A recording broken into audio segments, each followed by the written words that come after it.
Assalamualaikum warahmatullahi wabarakatuh. Perkenalkan, nama saya Yudi Arianto dari Universitas Islam Majapahit. Sini saya akan mempresentasikan mata kuliah Kesehatan dan Keselamatan Kerja. Pengertian keselamatan dan kesehatan kerja atau K3. K3 adalah suatu ilmu pengetahuan dan penerapan guna mencegah kemungkinan terjadinya kecelakaan dan penyakit yang disebabkan oleh pekerjaan dan lingkungan kerja. Standar Keselamatan dan Kesehatan Kerja atau K3. Peraturan Menteri Ketenagakerjaan Nomor 5 Tahun 2018 merupakan standar K3 yang baru.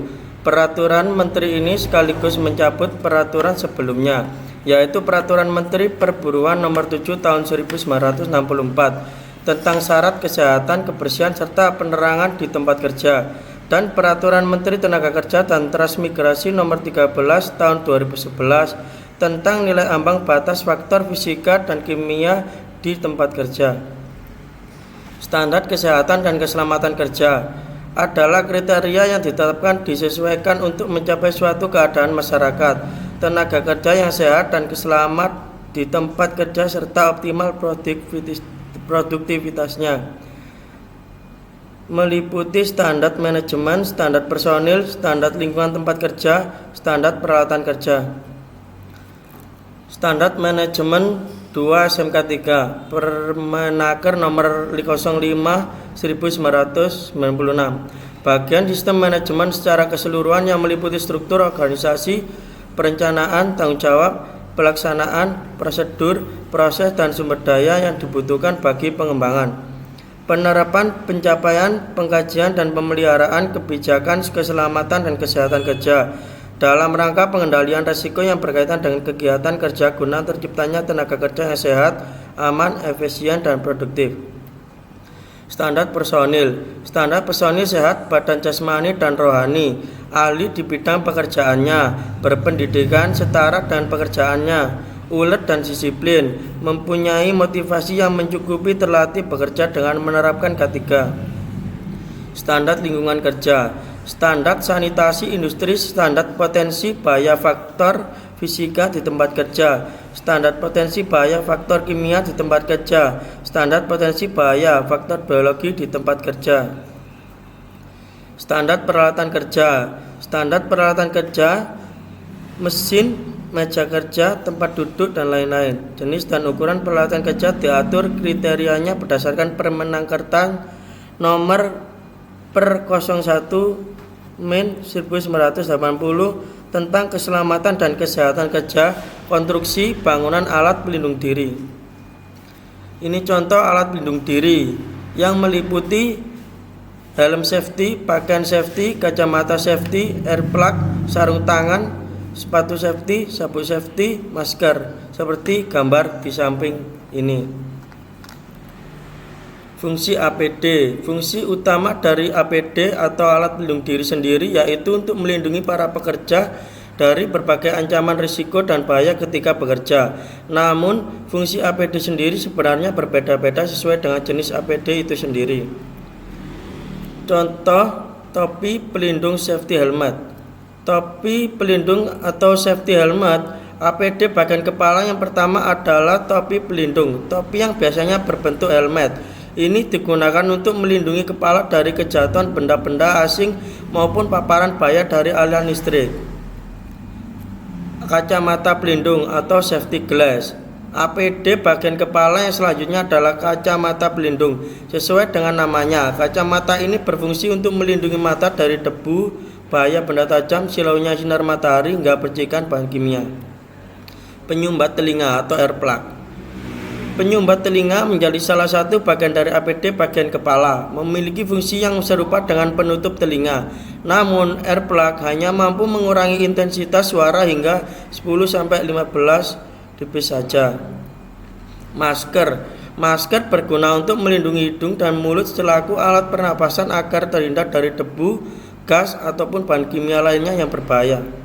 Sarung tangan atau hand gloves. Sarung tangan memiliki fungsi dan peran yang sangat penting bagi para pekerja yang pekerjaannya berhubungan dengan proses pemanasan, benda tajam maupun larutan kimia. sabuk pengaman atau safety belt.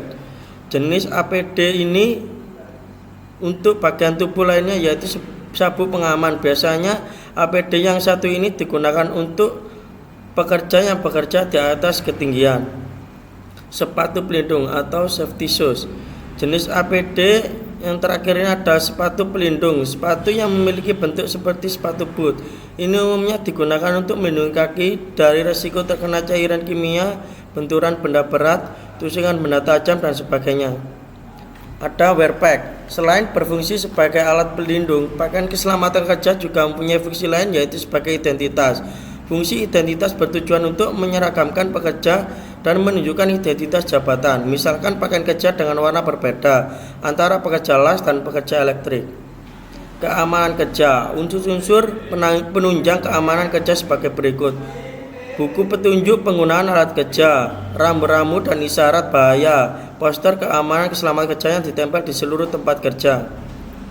Alat keselamatan kerja, ada APAR, ada kotak P3, ada alarm, ada alat kebersihan. Pencegahan keamanan keselamatan kerja K3. Upaya pencegahan kecelakaan kerja melalui pengendalian bahaya di tempat kerja. Pemantauan dan pengendalian kondisi tidak aman di tempat kerja. Upaya pencegahan kerja melalui sistem manajemen, yaitu prosedur dan aturan K3 di tempat kerja, penyediaan sarana dan prasarana K3 dan pendukungnya di tempat kerja. Standar operasional prosedur atau biasa disebut SOP. Standar operasional prosedur yang dimaksudkan di sini adalah suatu standar atau pedoman tertulis yang digunakan untuk mendorong dan menggerakkan suatu kelompok untuk mencapai tujuan organisasi. Standar operasional prosedur merupakan tata cara atau tahapan yang dibakukan dan yang harus dilalui untuk menyelesaikan suatu proses kerja tertentu. Dengan menerapkan peraturan dan standar K3 di lingkungan pekerjaan, maka diharapkan prinsip dari SOP dapat berjalan sesuai aturan main. Kesimpulan tentang K3. Kesimpulan bahwa kesehatan dan keselamatan kerja adalah suatu usaha dan upaya untuk menciptakan perlindungan dan keamanan dari risiko kecelakaan bahaya baik fisik, mental maupun emosional terhadap pekerja, perusahaan, masyarakat, dan lingkungan. Jadi kesehatan dan keselamatan kerja tidak melulu berkaitan dengan masalah fisik pekerja, tetapi juga mental, psikologis, dan emosional. Pengertian 5R atau 5S. Pengertian 5R yaitu 1. Ringkas atau bahasa Jepangnya seiri. 2. Rapi, bahasa Jepangnya seiton. 3. Resik atau seiso. 4. Rawat, seiketsu. 5. Rajin, shitsuke. Pengertian definisi 5R atau 5S ialah suatu cara metode untuk mengatur atau mengelola tempat kerja menjadi tempat kerja yang lebih baik secara berkelanjutan.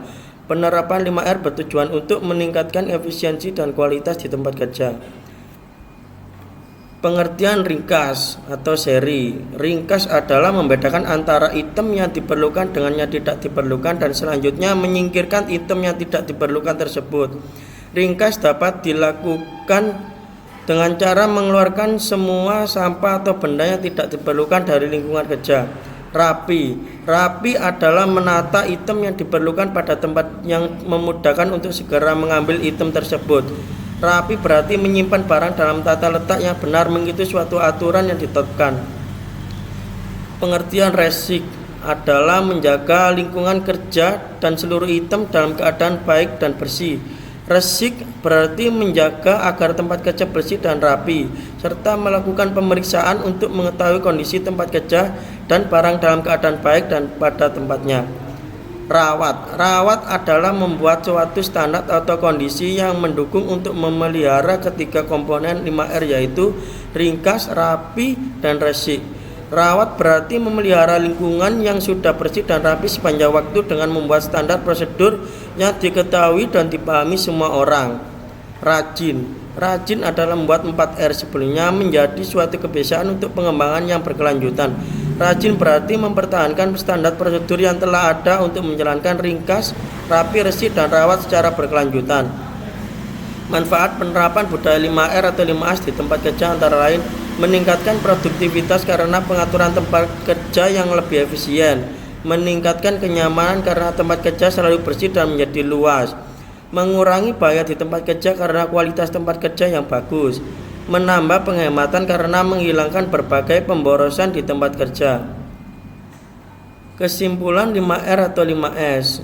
5R penting diimplementasikan karena akan menciptakan lingkungan kerja yang bersih, rapi, sehat, aman, dan nyaman yang pada akhirnya menciptakan kedisiplinan, kepuasan kerja, dan membentuk citra positif.